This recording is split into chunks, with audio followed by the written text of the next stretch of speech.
From Earth to the depths of space, the war for the Energon Universe is only beginning.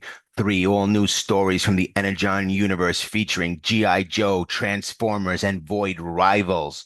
Presented by Skybound Entertainment, distributed by Image Comics. Energon Universe 2025 special. From the pages of G.I. Joe, we open with a flashback of Hound explaining, "Your world is beautiful, so different from Cybertron. I wish I could explore its majesty too, but that cannot be. I slept for centuries hidden until they woke me. I don't know what triggered it, but I must return to my mission. I must find the rest of my people. My role is to scout, to gather information for the Autobots in a war against the Decepticons. That's how I found you, a fellow soldier." Then Hound turns Clutch and asks, "Now, how do you have Energon? Where did you get it?" Hound first appeared at the end of G.I. Joe issue 6 and in the Energon Universe 2024 special as we begin to see a relationship between Hound the Autobot and Clutch the G.I. Joe soldier. Hound was deactivated until Jetfire activated the arc in Transformers issue 1. Hound is an Autobot scout with the ability to generate holograms. Lance Steinberg, aka Clutch, is an old friend of Duke and a graduate of MIT. Hound screams at Clutch, demanding that he answer.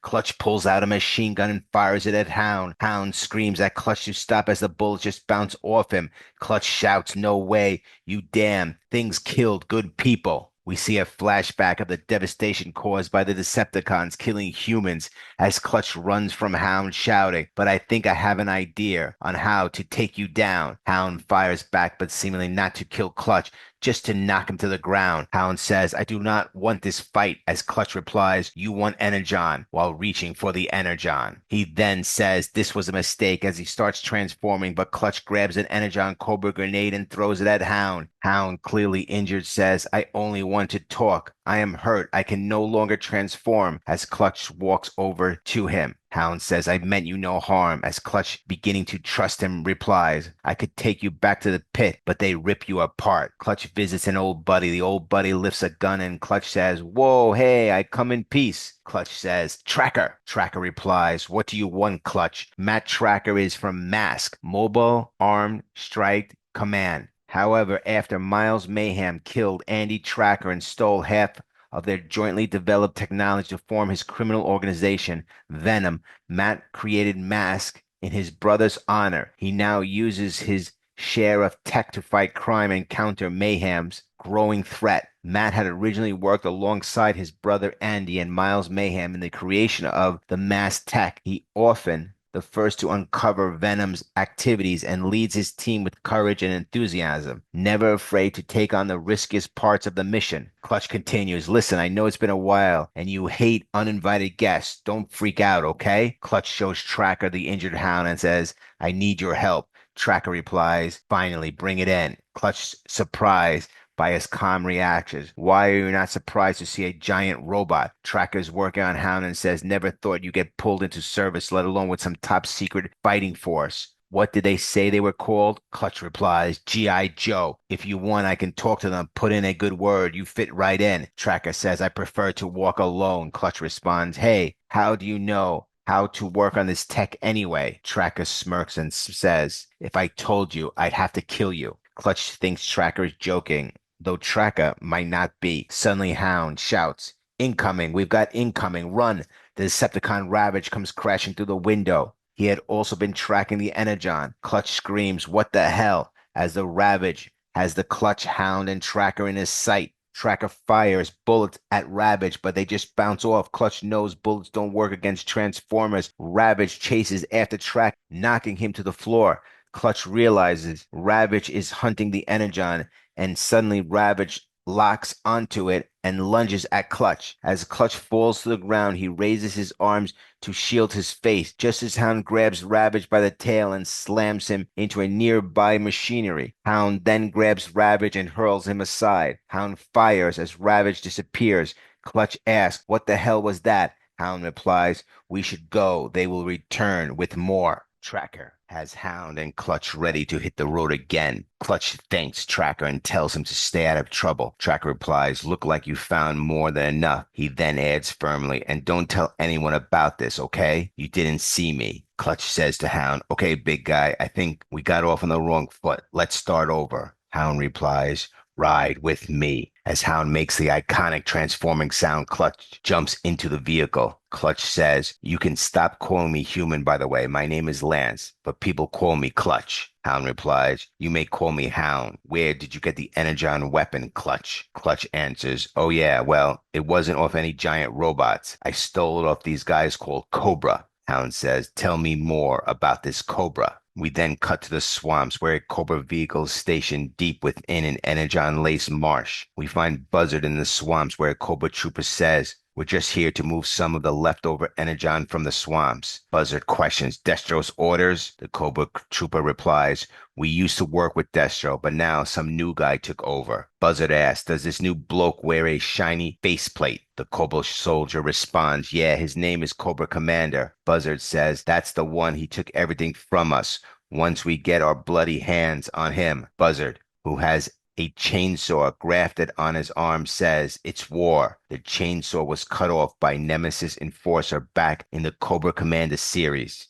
From the pages of Transformers, unknown at undefined point in Cybertron's past, Jazz is seen playing keyboards in a Cybertronic band. However, after annoying his bandmates one final time with his elaborate solos, he's abruptly kicked out. This moment paints Jazz as a bit of an outcast, misunderstood not only by his fellow musicians who prefer simpler music, but also by Optimus Prime, who struggles to understand Jazz's deeper artistic goals. We then move to an unspecified time on Earth, though it's unclear exactly when this happens, when Jazz describes listening to signals and transmissions from beyond Cybertron as like finding a new question to ask. Optimus hears only noise while Jazz finds beauty and meaning. Artistically, Jazz is adventurous and curious, always searching for something new and unknown. This sets him apart from his fellow Autobots who seem more rigid and traditional in their thinking. Jazz says, "It's not my fault they kicked me out of the group. Optimus, they wanted me to stay exactly on beat all the time.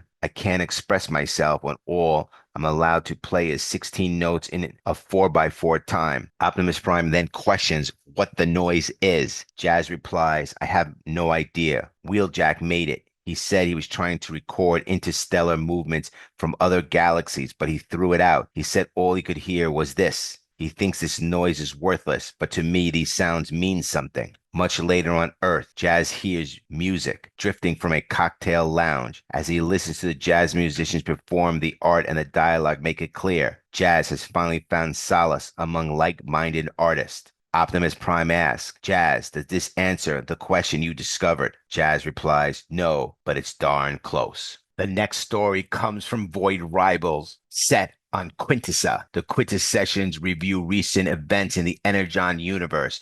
They have discovered Zerta Trion. However, speaking her name, Zerta Trion is forbidden under Quintesson law. Some Quintessons no longer fear uttering her name, believing she no longer possesses a threat. The Quintessons, however, are more concerned with another matter. They have located Galion. Beta was born during the Quintesson's rule over Cybertron. Alongside A3, she became a leader in the rebellion, earning the title of Trion, and with her partner becoming known as Zerta Trion. Though the Cybertronians succeeded in driving the invaders from the world, the Quintessons retaliated by sending Galion to destroy Cybertron. To save her world, Zerta lured the giant to a distant star and manipulated him into feeding on a red star that was on the verge of collapsing into a black hole. Knowing that the star's destruction would only empower Galion, Zerta influenced the planets Agoria and Zertonia to build a sacred ring around the black hole. The ring trapped Galion and divided his essence, weakening him in the process. Although Zerta intended to use the ring to generate Energon for her home world, she was injured by Galion and unable to return. She continued to influence the organics living on the sacred ring. Her presence resonated with the Zertonians, who came to defy her in Void Rivals issue 17. On Cybertron, Zerta Trion became a legendary figure. During the Great War, Springer left Cybertron to seek her out. After finding the sacred ring and aligning with Dirac and Solia, Springer poured Energon into Solia's mind-eye, causing her to experience a vision of Zerta's voice calling her. Springer briefly told them about Zerta Trion before more Zartonian military forces arrived. In Void Rivals Issue 10, Solia then chose to descend deeper into the ring to find Zerta Trion. Void Rivals Issue 12, after receiving directions from Zerta Trion, Void Rivals Issue 16, Solia eventually found Zerta and rose from stasis. After explaining her past, Zerta promised to grant Solia the power she needed to complete her mission and bring an end to Galion. We then see Autobot Wheelie escaping with other Cybertronians from their jail cell on Quintessa. As the Quintesson judge gives the order, the Sharkticons are released. The Sharkticons charge after the fleeing Cybertronians. The Quintessons return to their meeting and conclude that they have been vulnerable without their ultimate weapon. They decided they must require it. The Quintessons agree to unite all factions, assembling their forces. Their course is set for the Sacred Ring, and this time they are coming for war. The Quintessons are calling back the Sharkticons, deeming the captured Cybertronian sufficient. Wheelie says, "This was too easy. In all my time here, there must be more to this," he fears. The Quintesson War is about to begin in Void Rivals issue 25.